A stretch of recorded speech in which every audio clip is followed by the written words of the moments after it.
대단히 반갑습니다. 문학을 위하여 고종석, 식물성의 저항, 문학의 죽음은 이제 상투어가 되었다.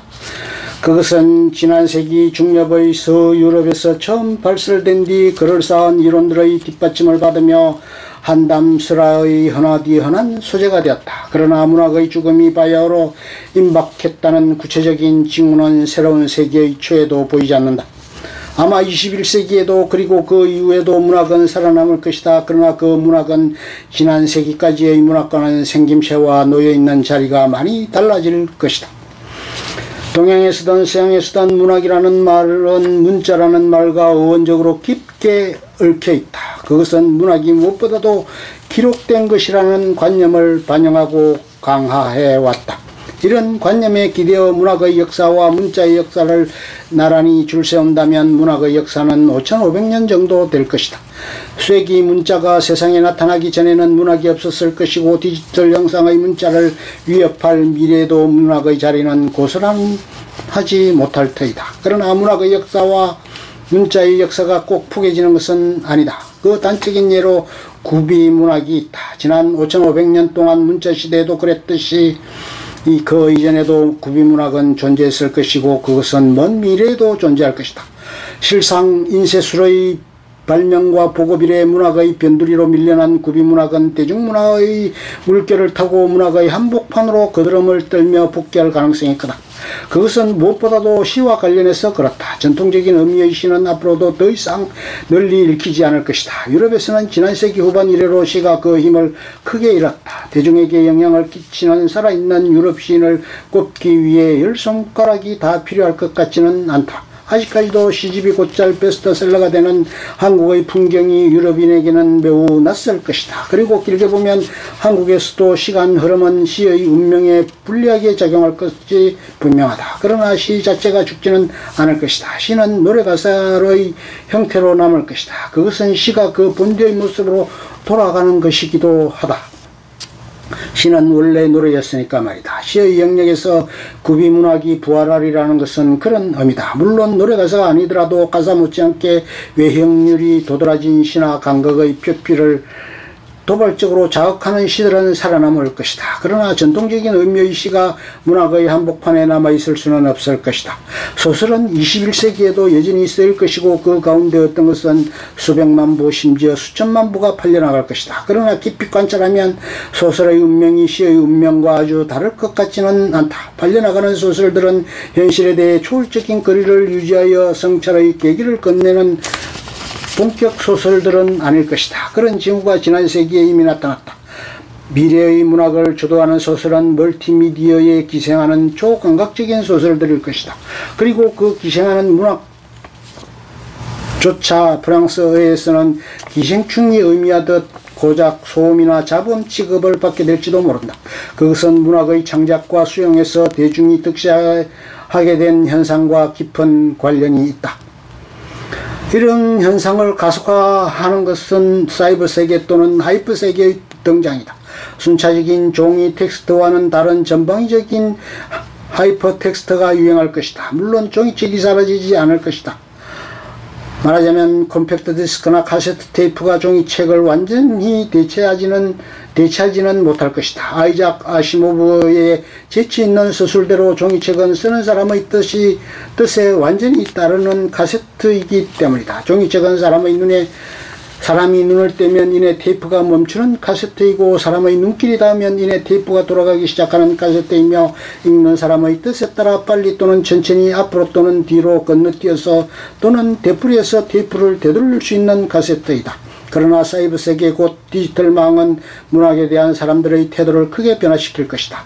디지털망의 특징은 쌍방향성이다. 거기서는 발신자나 수신자 또는 작가와 독자의 구분이나 위계가 없다. 이것은 언뜻 민주주의의 공간, 직접 민주주의의 공간처럼 보인다. 모두가 네티즌이라는 똑같은 자격으로 참가하는 그 공간에서 개인의 이름은 사라지고 감정과 소음은 자유롭게 나부낀다. 문학평론가 정과리는 이렇게 이상한 형식으로 실현된 문학의 민주주의를 문학의 크메르 루지즘이라고 불렀다.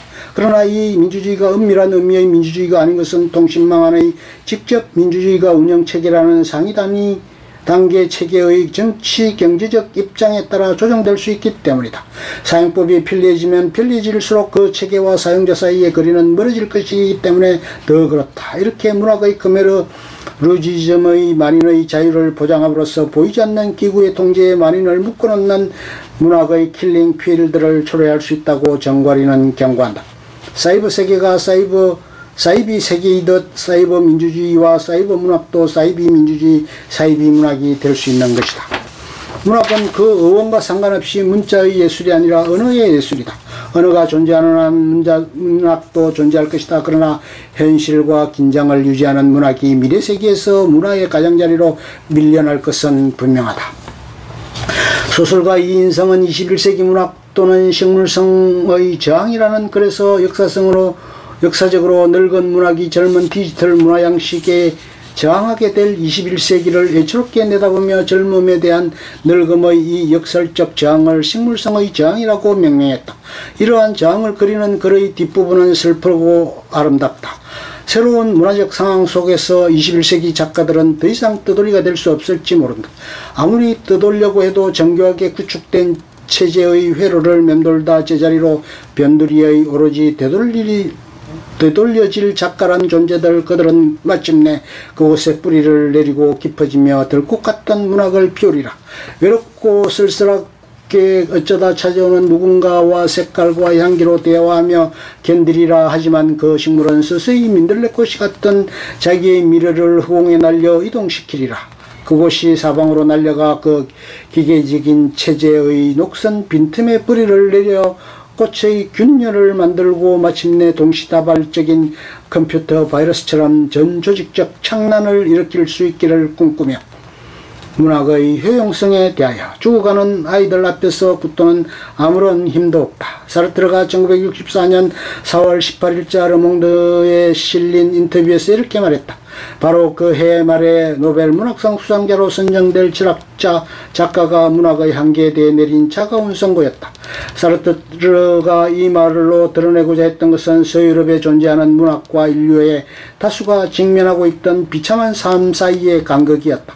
매일매일 어린아이들이 굶어 죽어가는 세계에서 문학은 무엇을 할 수 있는가? 위대한 소설마저도 이 경우에는 사르트르 자신의 소설 구토 이런 현실 앞에서는 가소로운 것이다. 사르트르는 이 발언을 통해서 모든 문학을 비난하는 채 하면서 실제로는 유용한 문학과 무용한 문학을 나눈 뒤 무용한 문학을 비판하고 있다. 사르트르가 거기서 겨냥한 것은 구체적으로 그중 프랑스에서 힘을 키우기 시작한 누보로망 신소설이었다. 그는 저개발 국가에서 예컨대 로브거리에를 읽는 것은 불가능하다고 단언했다. 탈서사를 통해 소설적 언수를 해체시키는 로브거리의 작품들은 사르트르의 눈에 세계의 현실과 완전히 절연된 무용한 텍스트로 보였다. 사르트르의 문학의 효용과 한계에 대한 매우 일반적인 진술 밑에 수인 소설가들이 구현하고 있는 문학의 새로운 개념에 대한 비난을 깔고 있었던 것이다.